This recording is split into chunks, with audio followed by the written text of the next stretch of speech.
Los criminólogos dicen que no existe el crimen perfecto. Lo que existe es el crimen mal investigado. Siempre, en cualquier investigación, aparece una pista clave que lleva hacia el asesino. Encontrémosla juntos, repasando este caso abierto.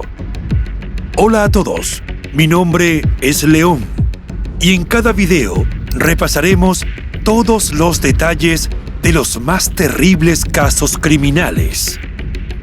Antes de empezar, no te olvides de suscribirte y dejar tu me gusta para que pueda seguir trayéndote el mejor contenido de investigación.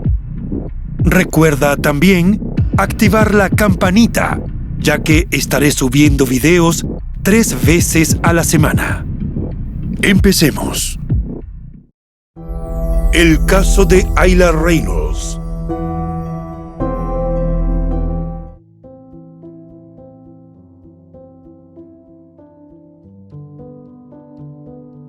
Ayla Bell Reynolds nació el 4 de abril de 2010 en Warrenville, una ciudad del estado de Maine, en Estados Unidos. Era una hermosa niña de cabellos rubios, ojos azules y una irresistible sonrisa, a quien le encantaba la música y bailar al ritmo de sus temas favoritos. Sus padres, Trista Reynolds y Justin DiPietro, no eran pareja, pero se conocían de siempre y en el verano de 2009 tuvieron un breve romance durante el cual ella quedó embarazada. La noticia fue una sorpresa, especialmente para Justin, quien no tenía intención de tener un hijo con ella y además se negaba a creer que él fuera el padre. Cuando Trista dio a luz a la pequeña Ayla, la impresionó su parecido con Justin. Sin embargo, él seguía negado a reconocerla y fue necesaria una prueba de paternidad para que en julio de 2010 finalmente aceptara que la pequeña era su hija. Como resultado, en diciembre de ese mismo año, recibió una orden de los Servicios de Protección Infantil, CPS, por sus siglas en inglés, para hacerse cargo de la manutención de la niña. Entre Trista y Justin no existía un acuerdo de custodia avalado por un tribunal. Sin embargo, gracias a un convenio tácito, Trista, quien vivía en la ciudad de Portland, tenía la custodia física principal de Ayla.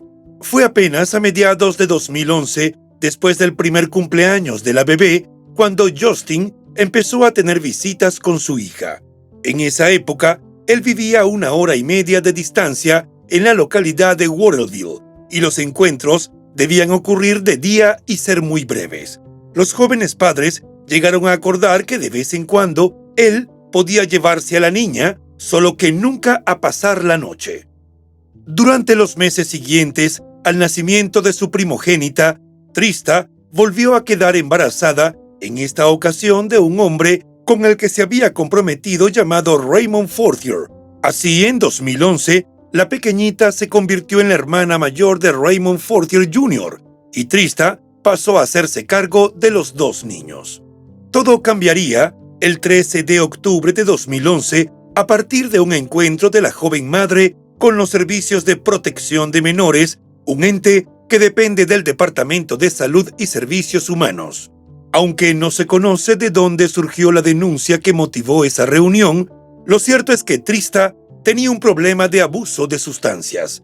Ese día, los funcionarios de dicha dependencia le dieron un ultimátum: dejar el hábito o perder a los niños.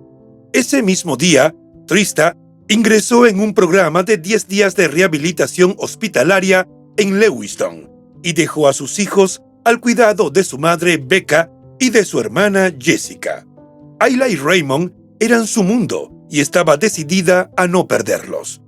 Entre el momento en que obtuvo el derecho de visitas y el mes de octubre de 2011, Justin había visto a Ayla unas 5 o 10 veces. Sin embargo, apenas 4 días después de la internación de Trista, el 17 de octubre, Justin y su familia decidieron que querían la custodia de la menor.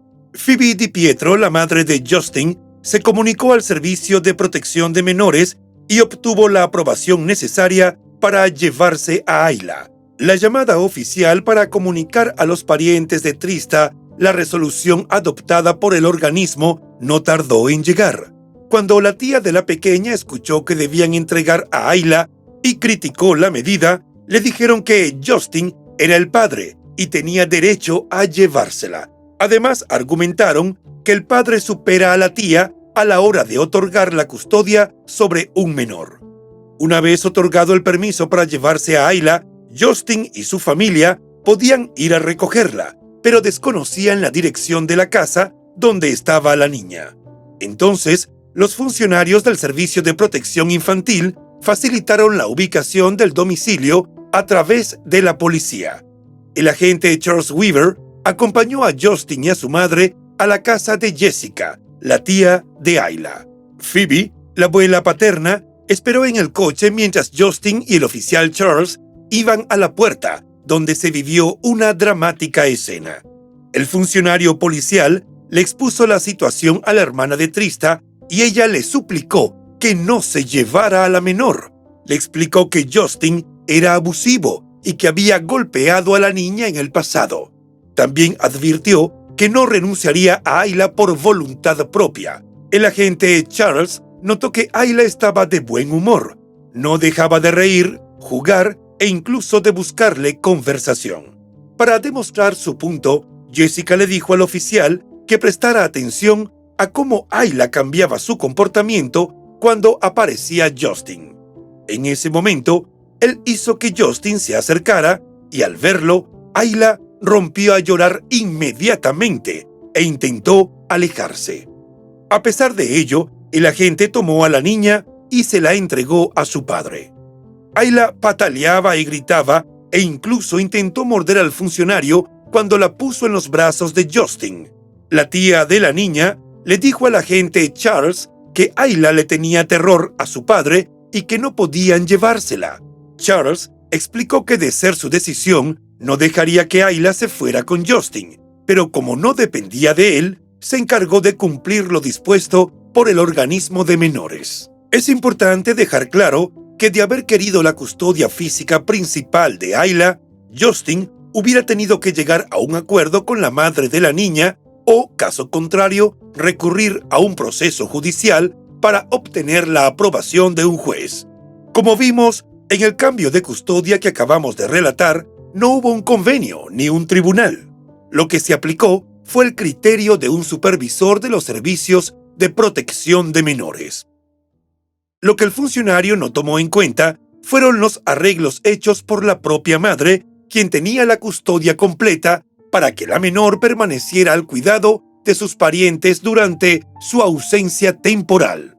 Por otro lado, antes de que un tribunal le conceda a un padre la custodia física exclusiva de un niño, suelen evaluarse bien las condiciones, tanto con una verificación de antecedentes como una visita al hogar, lo que no ocurrió en el caso de Ayla.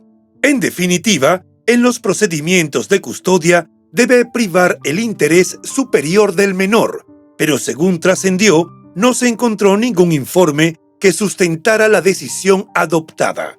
En análisis publicados sobre este caso de Ayla, se consideró que lo único que podía superar la estabilidad y continuidad que era garantizada por la permanencia de la niña con sus parientes maternos era la existencia de un peligro inminente que pusiera en riesgo la seguridad de la pequeña. En ese sentido, podría pensarse que los funcionarios de los servicios de protección creyeron que la niña corría riesgo. De haber sido así, no se justificaba que la medida se aplicara solo a Ayla y no a su hermanito Raymond. El padre se llevó a la niña a la casa de su infancia en la avenida Violet de Waterville, donde vivía con su madre Phoebe, de 47 años, su hermana Alicia, de 24 años, y la hija de esta, Gabriela, que al igual que Ayla, era una bebé. Justin para ese momento tenía 25 años, ocupaba el sótano parcialmente terminado, una habitación individual grande, mientras el resto de la familia vivía arriba. Durante el tiempo que pasó en rehabilitación, Trista llamaba a Justin todos los días para hablar con Ayla y vigilar que todo estuviera bien. En esos contactos no percibió ninguna señal de alarma. El 20 de octubre de 2011, fecha que coincidía con el 8º día del tratamiento de Trista, hubo una reunión para abordar el caso de Ayla, en la cual estuvieron presentes miembros de los servicios de protección de menores, 2 médicos, Trista y su hermana Jessica, quienes estaban acompañadas por un abogado y Justin, que participó por teléfono. Ese encuentro dio como resultado un acuerdo.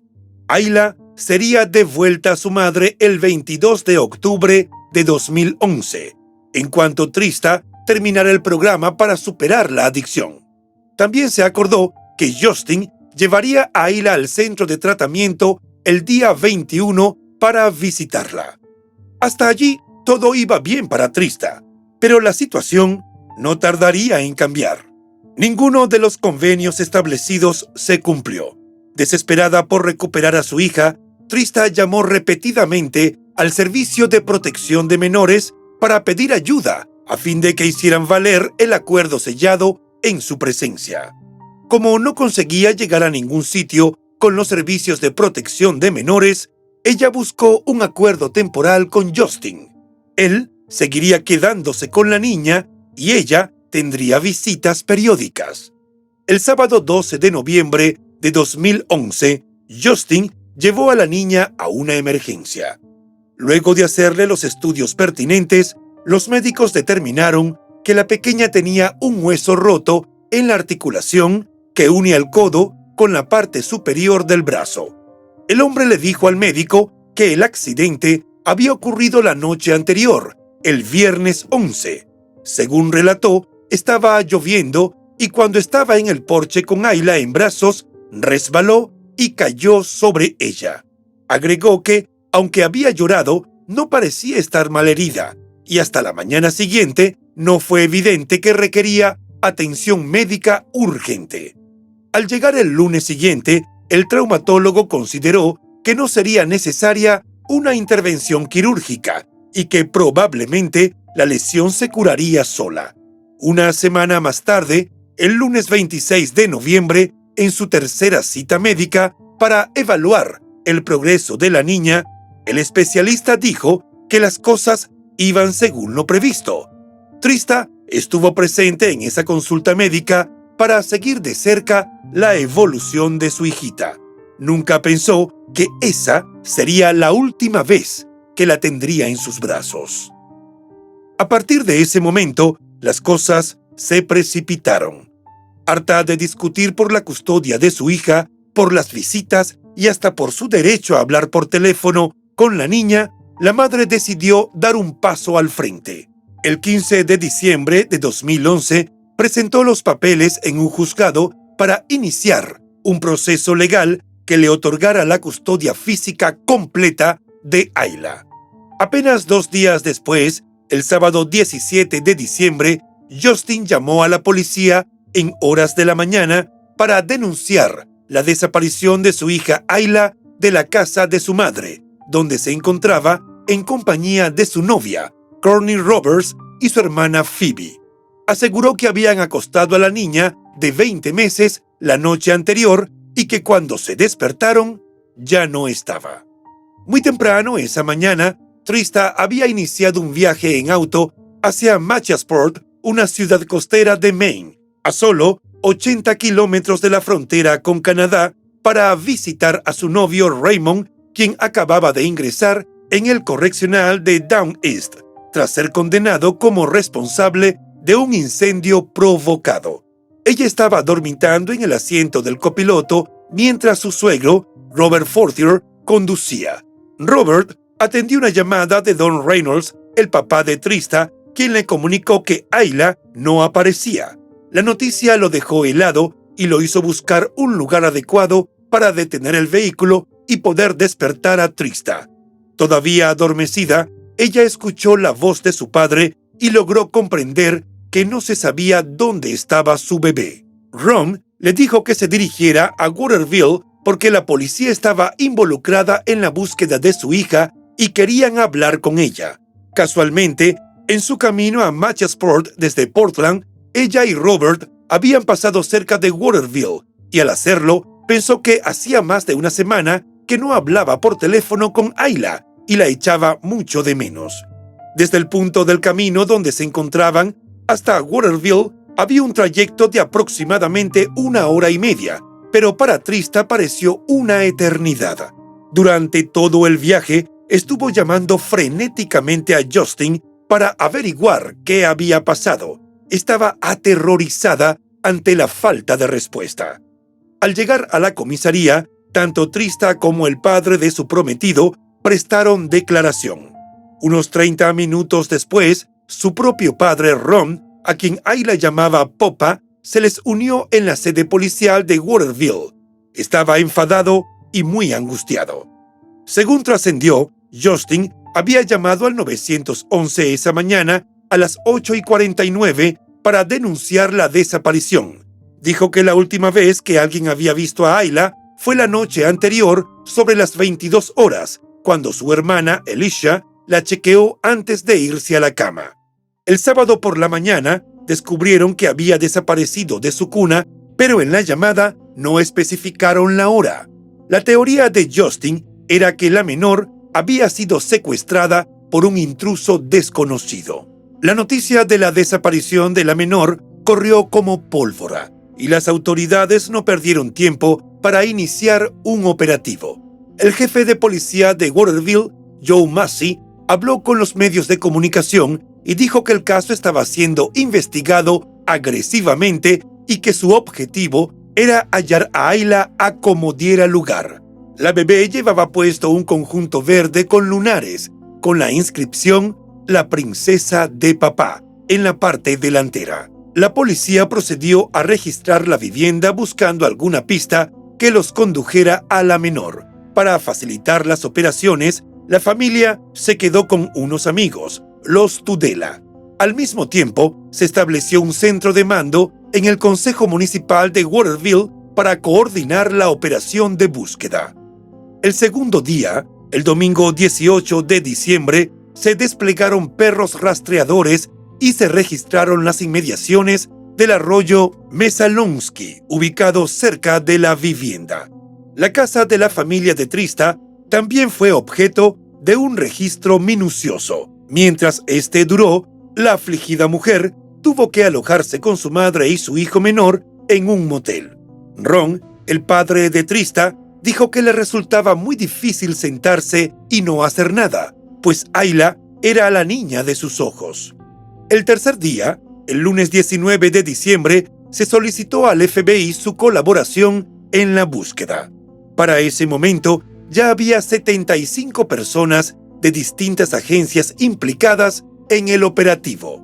La policía del estado de Maine incautó 2 vehículos en la casa de los Di Pietro. Uno era propiedad de Justin, un Ford Explorer de 1996.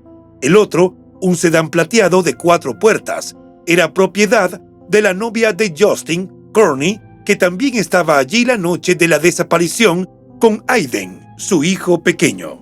Desde el primer día, las versiones digitales de los periódicos locales se hicieron eco de la noticia.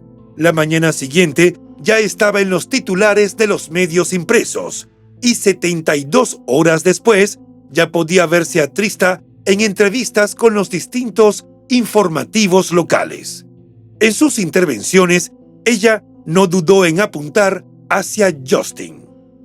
A finales de esa primera semana, Today Show de la NBC, uno de los programas matinales de noticias más exitosos de Estados Unidos, se hizo eco de la noticia. Allí, Trista insistió en afirmar que el padre de su hija era el único que podía responder a sus preguntas, ya que fue el último en verla con vida. Según el sitio web The Murder She Told, se publicaron más de 1000 artículos sobre la historia de Ayla, muchos de los cuales aparecieron en la primera semana. Los principales espacios televisivos nacionales de Estados Unidos le hicieron seguimiento al caso.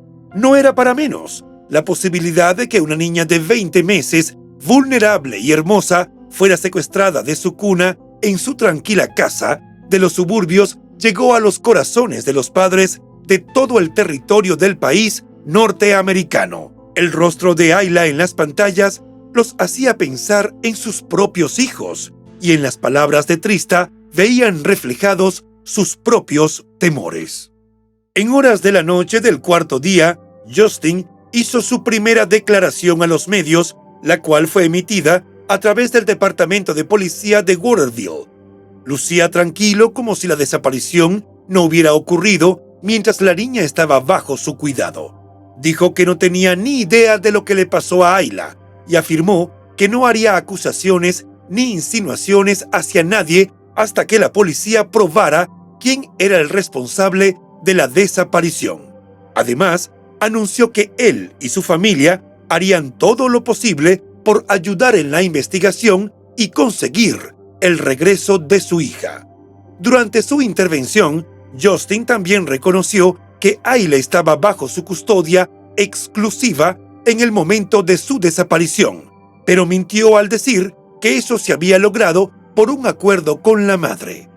En esa misma línea, afirmó que siempre había sido su intención tener un acuerdo de custodia compartida y que seguiría trabajando para conseguirlo cuando la niña les fuera devuelta. Por si fuera poco, añadió que Trista era incapaz de cuidar a la pequeña. A medida que pasaban los días, los esfuerzos de búsqueda se ampliaron. Entre otras acciones, se bajó el nivel del arroyo cercano a la casa de Justin para que los buscadores pudieran ver si el agua había escondido algo.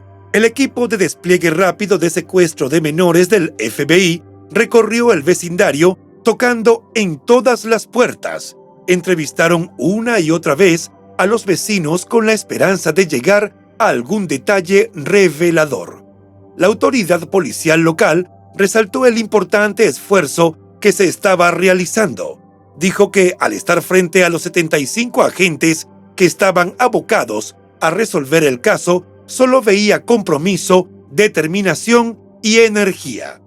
Hasta el 10º día, luego de la denuncia de Justin, se calculaba que se habían invertido 5,000 horas de trabajo en la búsqueda y que se estaban siguiendo 330 pistas. El operativo involucró además a alrededor de 50 voluntarios civiles de la Asociación de Búsqueda y Rescate de Maine. Lo cierto es que Ayla movilizó a toda la comunidad. Alrededor de una docena de restaurantes y tiendas de comestibles donaron alimentos y un hotel local facilitó sus instalaciones para servir la comida.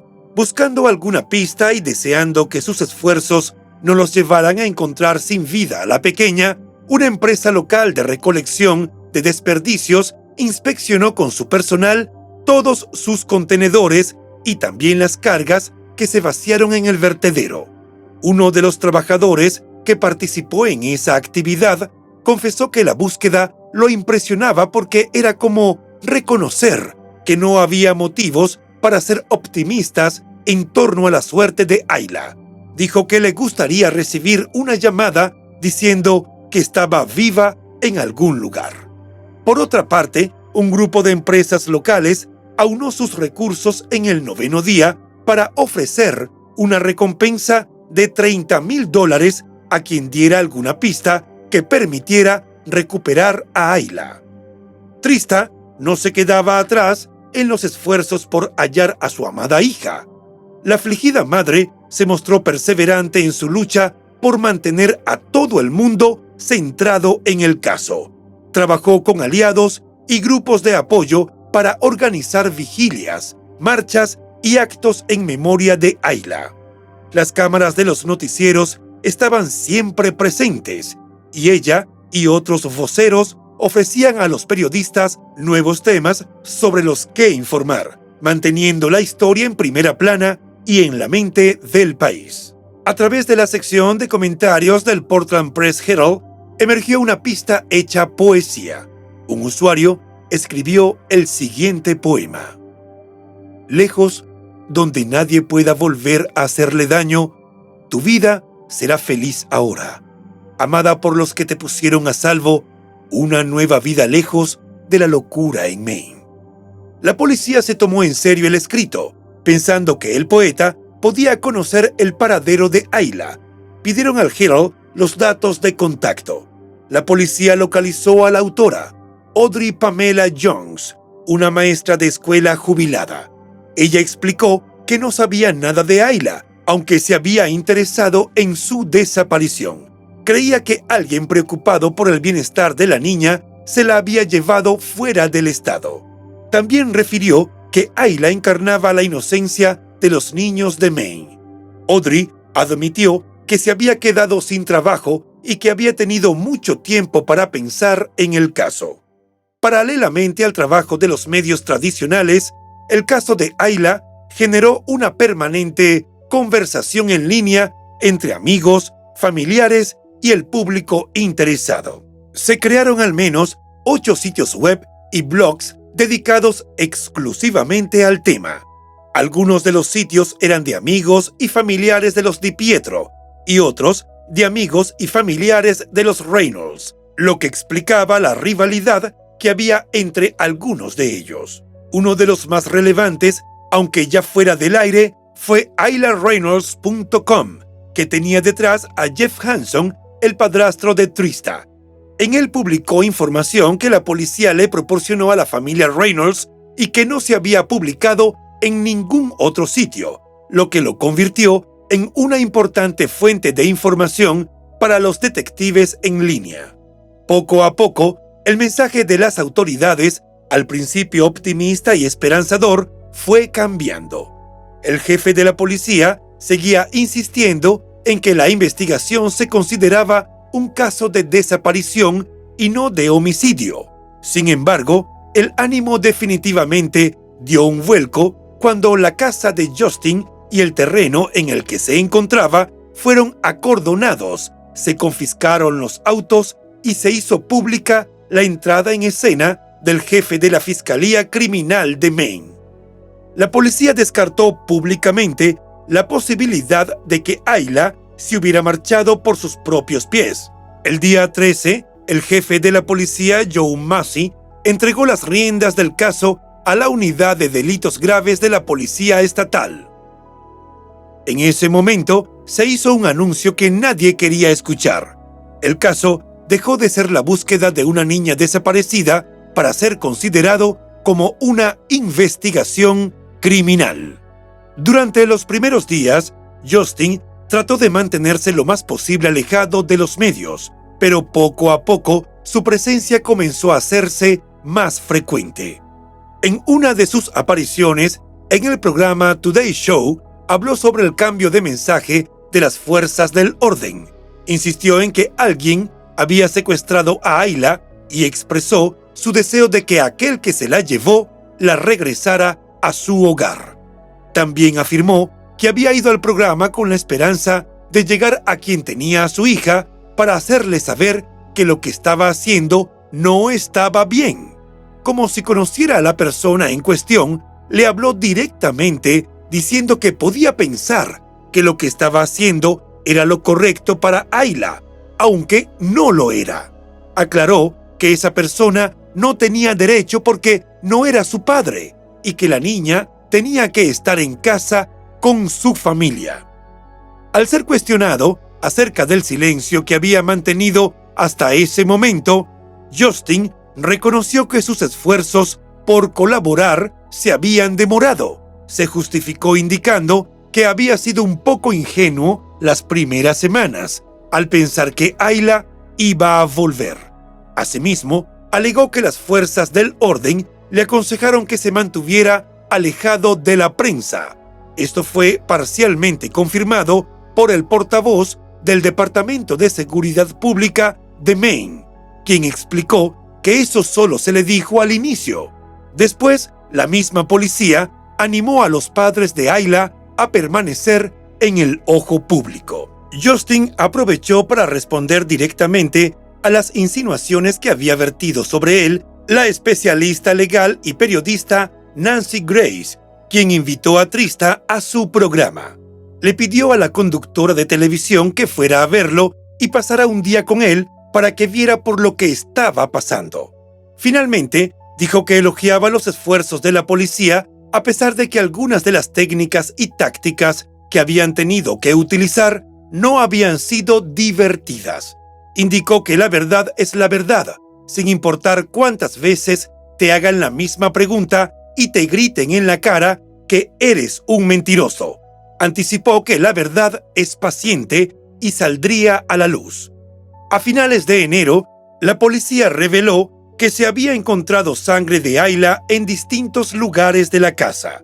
También trascendió que si bien no había pruebas suficientes para realizar algún arresto, se consideraba como sospechosos a Justin, Courtney y Alicia, los 3 adultos que vivían en la residencia donde la niña fue vista por última vez. El portavoz del Departamento de Seguridad Pública de Maine, Stephen McCausland, dijo que la versión de los hechos que dio la familia no estaba respaldada por ninguna prueba forense. De esa manera, descartaba que alguien hubiera podido entrar en el dormitorio donde Ayla dormía sola y llevársela sin que alguno de los 3 adultos de la casa lo notaran. 6 meses después de que se reportara la desaparición de Ayla, el 30 de mayo de 2012, la policía dijo que era poco probable que la pequeña estuviera viva. La familia de Trista permitió a los periodistas entrar en su casa mientras veían la rueda de prensa en la que se daba esa noticia. Inmediatamente, la madre rompió a llorar. Luego, su tristeza se convirtió en rabia y afirmó que Justin había matado a su bebé. Para la familia de Trista, fue muy duro conocer en detalle el resultado de algunas pruebas forenses realizadas en la casa de la familia de Justin. Sabían que se encontró sangre de Ayla y hasta les habían indicado que la cantidad encontrada equivalía a un 25% del volumen de sangre de su cuerpo, pero nunca habían estado ante las pruebas hasta que en enero de 2013 les revelaron todo lo que habían descubierto en la casa de la avenida Violet. En dichos detalles vamos a ahondar a continuación. El vehículo Ford Explorer 1996 de Justin tenía una silla de bebé en la parte trasera y en la correa del hombro izquierdo se halló sangre de Ayla. También había fluido gástrico seco en los asientos traseros. Por otra parte, en el dormitorio de la niña se encontró sangre en los pompones de sus zapatillas rosas de princesa, que estaban en el suelo junto a su cuna, así como en la cara y los brazos de su muñeca. Los investigadores pensaban que podría haber intentado limpiar la sangre de su boca con su juguete. También se ubicó una mancha de sangre en el sofá del salón. Sin embargo, la mayor parte de los rastros hemáticos estaban en el sótano. Un charco de sangre de Ayla del tamaño de un puño manchaba el centro del colchón de Justin en el que dormía con Courtney. Además, en la cama se encontró vómito y una fibra rosada no identificada parecida a un pelo que podía ser de un juguete. Junto a ese mismo mueble estaban las zapatillas de Justin manchadas de sangre de Ayla en la lengüeta y en el interior. Además, había salpicaduras en el piso de cemento alrededor de la cama y en las paredes. Estas últimas coincidían con la estatura de Ayla. Un experto determinó que algunas gotas tenían el tamaño de una moneda de 10 centavos, lo que hablaba de un traumatismo por objeto contundente. Asimismo, los peritos establecieron que algunos de los patrones de salpicaduras de sangre en la casa tal vez fueron expulsados por Ayla al toser, lo que sugiere que sus lesiones eran tanto internas como externas. Otros objetos que estaban en el sótano cerca de la cama presentaron manchas. Esto incluía unos palés que se apoyaban contra la pared de los cimientos. Por último, en esa misma habitación hallaron un cubo de plástico azul con una sábana en su interior, ambos con manchas de sangre. La policía dijo que la ropa de cama se había utilizado para limpiar la sangre de la niña. Para Trista y su familia fue horrible enterarse de esos detalles y todavía no habían visto todo. Los mismos funcionarios que les estaban exponiendo las macabras pruebas les advirtieron que estaban por ver algo todavía más espeluznante. Los peritos hicieron en la casa pruebas de luminol, el producto químico que reacciona con rastros de sangre que no son visibles a simple vista.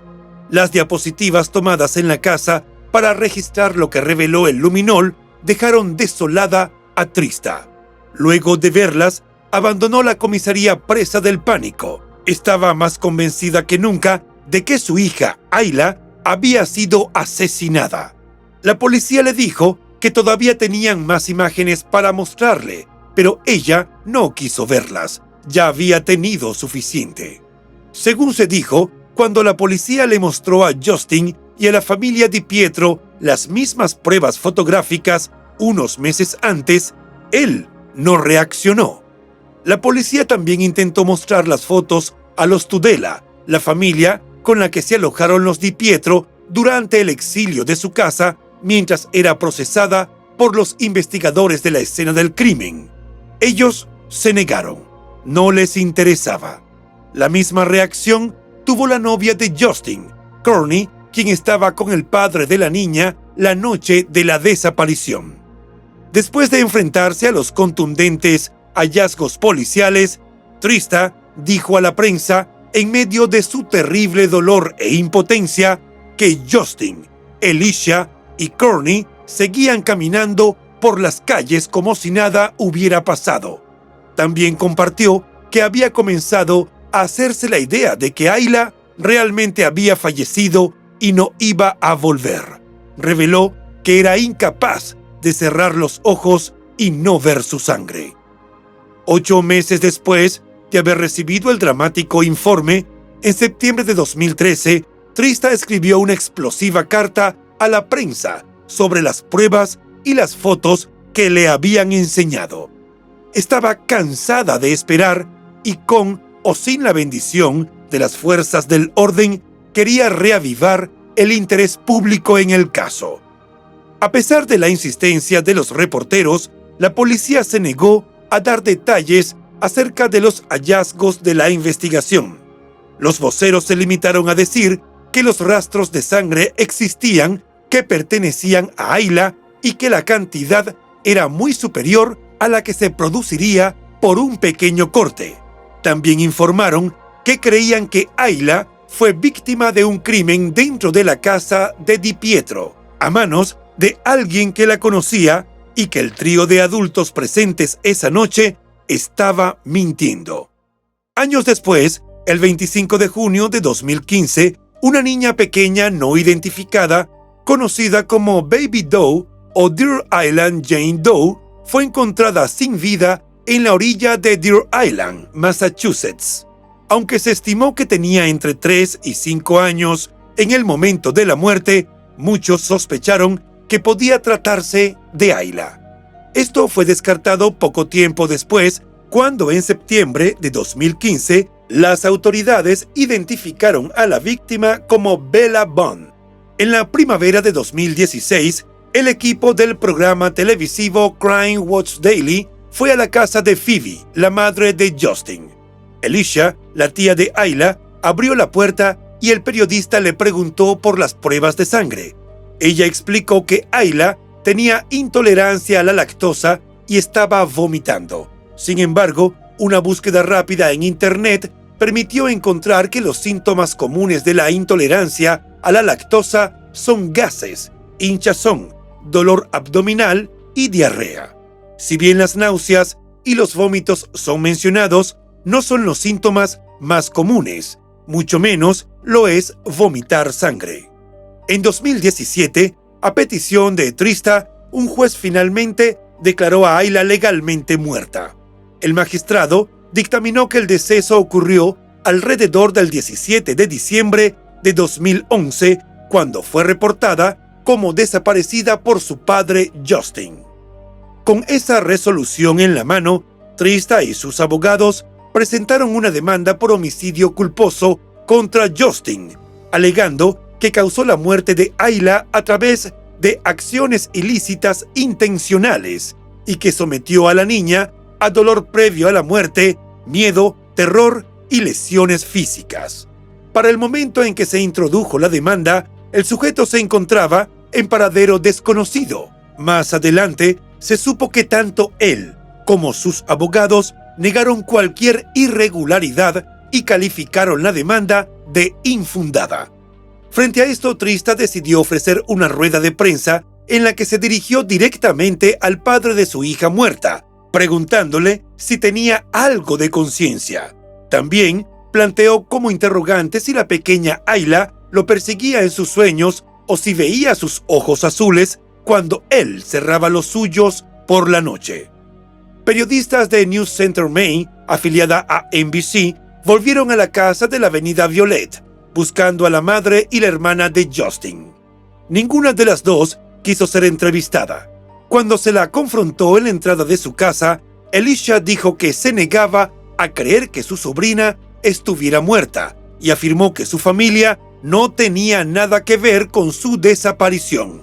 Por su parte, Phoebe, la abuela de Ayla, acusó a los medios de comunicación de querer condenarlos. En cuanto a Justin, se dijo que había huido del estado. Unos meses después de que el juez declarara la muerte de la pequeña, un reportero del programa The Crime Watch Daily lo localizó en California y le preguntó cómo estaba llevando el dictamen de la justicia sobre la defunción de Ayla, y él dijo que no muy bien. El periodista insistió en prolongar el diálogo y le preguntó si detrás de los hechos había alguien que conocía o un desconocido. Justin contestó que alguien que conocía, pero luego puso fin a la conversación. Una década después, la desaparición de Ayla seguía siendo un misterio. Con motivo del 10º aniversario, el jefe de policía de Waterville, Joe Massey, dijo que el caso lo perseguía desde el primer día y que era uno de los muchos que le gustaría ver resuelto. Recordó que la desaparición de Ayla dio lugar a la mayor investigación criminal en el estado de Maine. El 22 de febrero de 2022, Trista solicitó enmendar y ampliar la demanda por homicidio culposo contra Justin debido a nuevas pruebas descubiertas. Anunció que el caso no solo continuaba, sino que también incluía a su madre, Phoebe, y a su hermana, Alicia.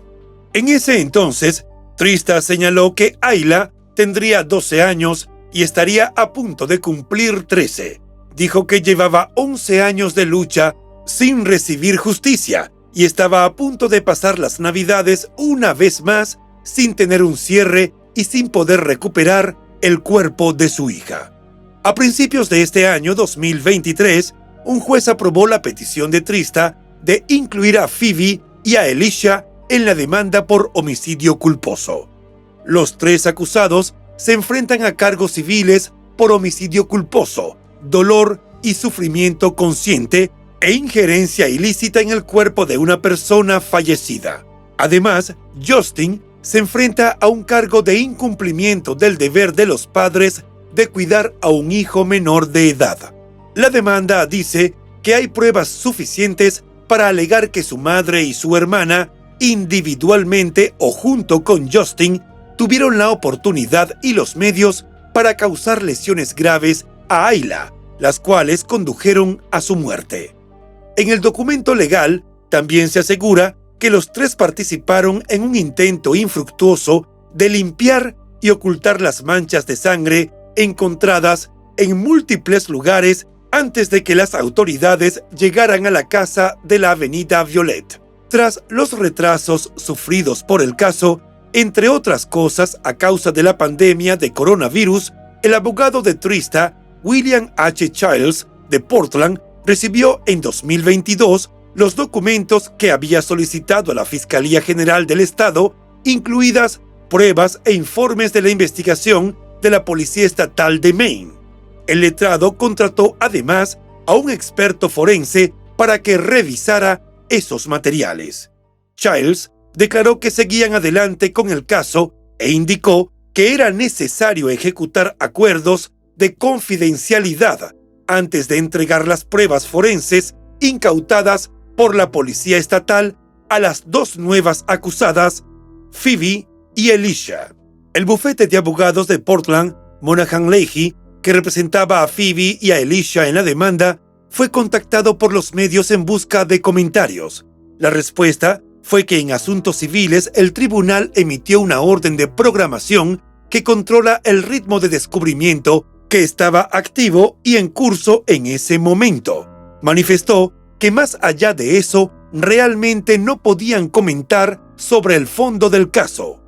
Vale la pena aclarar que en casos de homicidio culposo, un individuo puede presentar una demanda, mientras que en otros delitos contra la vida, solo el Estado puede presentar cargos penales. En el caso de Ayla, como la fiscalía no estaba dispuesta a proceder con una imputación contra Justin, Trista tomó cartas en el asunto. Otra gran diferencia entre una demanda civil por homicidio culposo y una acusación penal por asesinato es la carga de la prueba. En un caso penal, hay que demostrar que alguien es culpable más allá de toda duda razonable, pero en un juicio civil, la carga es menor. El término legal para un juicio civil es preponderancia de la prueba, y a menudo se traduce como lo más probable o una probabilidad superior al 50% de ser cierto. Por último, en un juicio civil, la única sanción que se puede imponer es económica. No se puede aplicar una pena de cárcel. Tanto Trista como su abogado sabían que no llegarían a obtener una compensación económica de Justin. Eso no era lo que buscaban con la demanda. Su objetivo era revelar información y descubrir la verdad. Ese tipo de acciones legales es extremadamente costoso, y aunque William Charles estaba trabajando pro bono, el costo de las pruebas forenses de terceros y el análisis de expertos recaía sobre la familia materna de Ayla. Por ello, el padrastro de Trista, Jeff Hansen, creó una campaña de GoFundMe para recaudar $25,000 para lograr los fondos necesarios. Además de las pruebas de sangre, hay muchos otros elementos de este caso que ponen en duda el relato de Justin, Alicia y Courtney sobre aquella noche de diciembre de 2011. En primer lugar, está lo que dicen las estadísticas. Según un experto que apareció en varios artículos, los secuestros de niños por parte de extraños representan alrededor de 100 de los más de 750,000 casos de personas desaparecidas que se investigan en Estados Unidos cada año. Es decir, el 0,01% de todos los casos, o lo que es lo mismo, solo 1 de cada 7,500 casos. En segundo lugar, se puede hablar de los problemas logísticos. La casa de los Di Pietro era pequeña. De los 3 dormitorios pequeños en la planta baja, el de Ayla estaba al final y a la derecha de un pasillo al que se accedía desde la puerta lateral que usaban como entrada principal. La idea de que alguien entrara por la noche, encontrara el camino a la habitación de Ayla, la sacara de su cuna sin que ella hiciera ningún ruido y se escabullera de nuevo por la puerta sin alertar a ninguna de las otras personas que dormían allí, suena bastante extraordinario. Si esta teoría fuera cierta, sugeriría que quien lo hizo conocía perfectamente la distribución de la casa y tenía un objetivo claro. Otro hecho que generó dudas fue la línea de tiempo que se construyó, donde hay 10 horas en las que nadie vio a Ayla. Entrando en detalles, Justin dijo que desde las 10 de la noche hasta las 8 de la mañana, Ayla estuvo sola en su cuarto. Trista, que conocía muy bien los hábitos de su niña, dijo que ella no dormía toda la noche. Normalmente se levantaba 1 o 2 veces para cambiarle el pañal o darle el biberón. Por lo tanto, la idea de que nadie la vigilara en todo ese tiempo y solo descubrieran su desaparición a las 8 de la mañana era poco probable.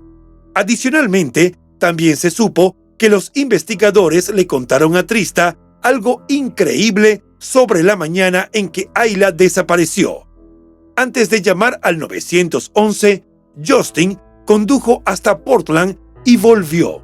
Dijo que pensaba que Trista se había llevado a Ayla y que la estaba buscando, pero nunca la llamó a ella ni a nadie de su familia. Sin embargo, Durante ese largo viaje, sí llamó a su amigo Derek Tudela, un hombre que unas semanas antes le había vendido una póliza de $25,000 por la vida de Ayla.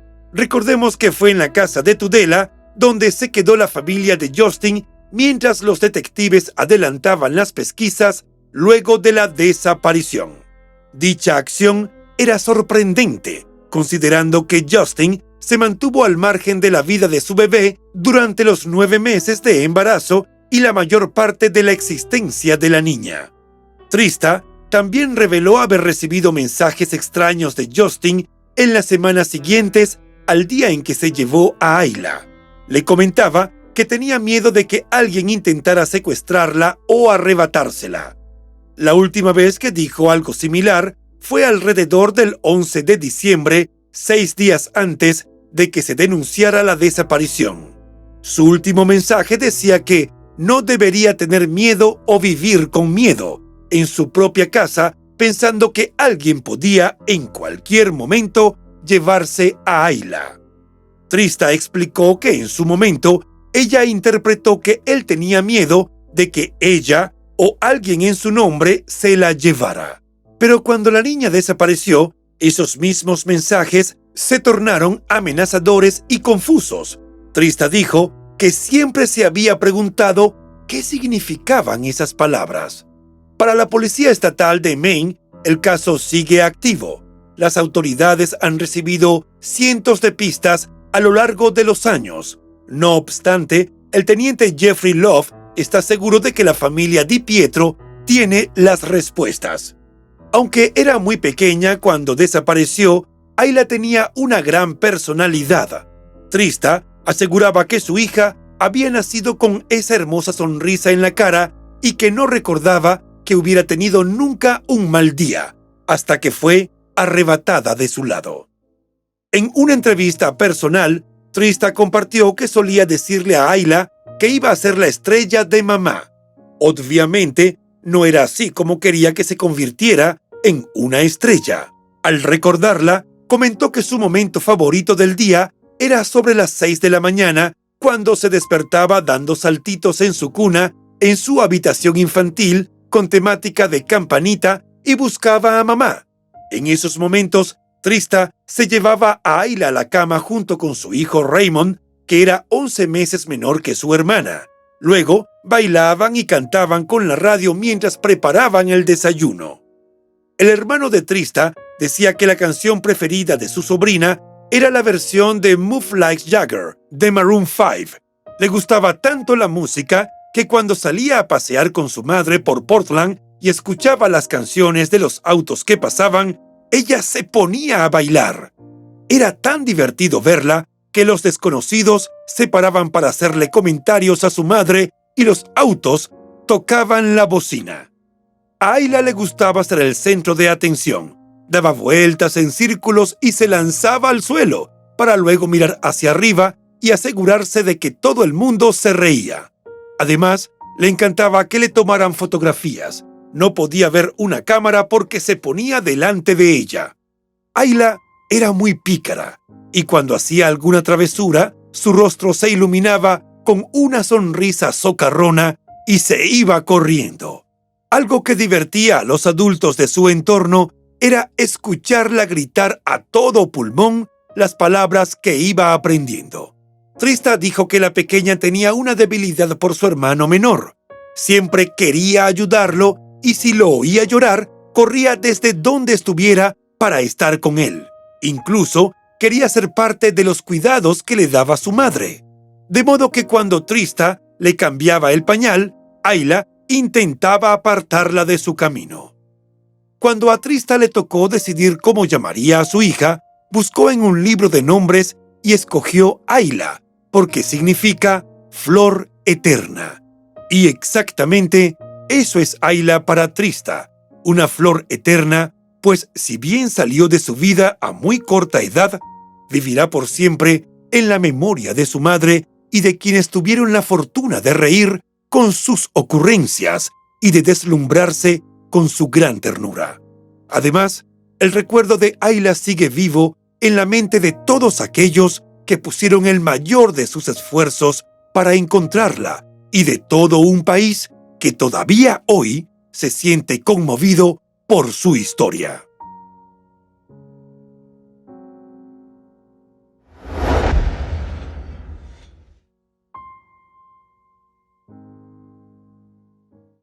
Y bueno, hasta aquí el caso de hoy.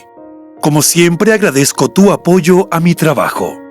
Si te suscribes, das un me gusta y compartes este video, me ayudarás a seguir creando contenido. Hasta pronto.